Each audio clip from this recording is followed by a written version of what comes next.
Now, I've laid out all of my sound bites in the audio tracks in a really rough kind of way.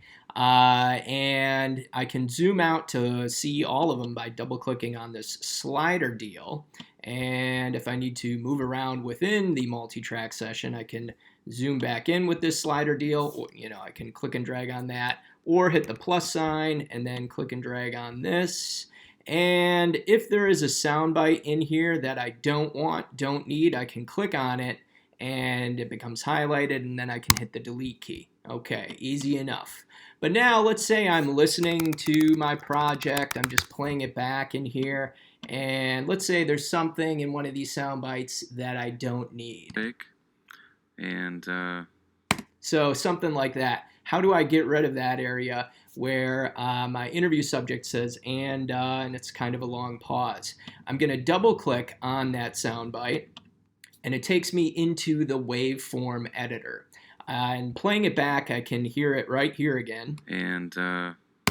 So what I'm going to do is I can zoom in on this as well with the plus sign. And the way to go about this is to delete some, listen to it, and then delete a little bit more if need be. So here in the waveform editor, I'm drag selecting the portion of the audio that I want to get rid of. And I'm going to hit the delete key. You see this warning box. Most of the time, you click whatever Audition is trying to get you to click. So I hit OK. And now I'll back it up a little bit and give it a listen again. Or give or take. I'm excited to be here. Give or take. And I can probably get rid of that as well. Sort of a breathing mouth sound kind of thing.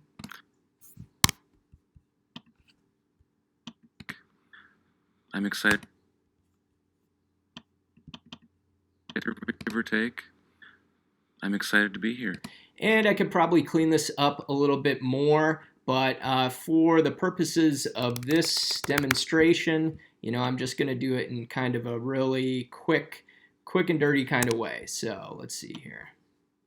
Give or take. I'm excited to be here. Cool. Now I need to hop back to my multi-track session. So to do that, I'm going to double click on this multi-track session file over here in the Files panel. All right. Now, when you do that, you'll notice a couple things going on with the soundbite that you were just working with. You see this exclamation point, and you see this dotted line.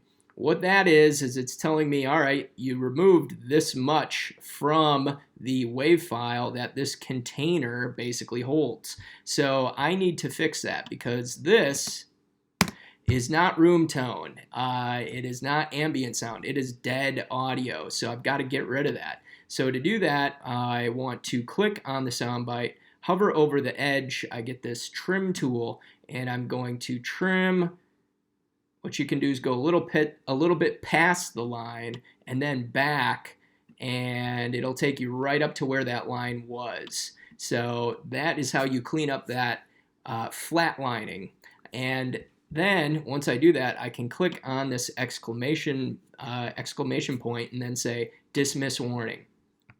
Now I can also, since I now have this space between these two, let's say I wanted to move all of these sound bites closer to that one, I can zoom out and then wrangle all of these up like so they're all selected, and now I can move them as a group closer to where this one was. You can also use that internal editing option to kind of clean up the amplitude of portions of a soundbite. So I can double click, hop into this one. Journalism, articles, interviews. And let's say, we're listening to this and we want to kind of boost the end of this audio. So once again, I'm going to drag select just the end of this one and then use this adjust amplitude tool to kind of bring that audio up just a hair. Interviews. And then once again, I'm going to hop back to the multi-track session. In that case, I didn't remove anything from that soundbite, so I don't need to do anything with the trim tool or clicking that exclamation point. So that is doing internal edits within the sound bites in your multi-track session. And when I'm done with that, I can just hit the Command S, Control S, or a regular file save, or save all. And in this case, it's asking me, do you want to save what you made changes to? I'll hit yes. And since I did a regular file save instead of a save all, I'm going to have a bunch of these, or I can just hit yes to all. Again, you're clicking what Audition is trying to get you to click.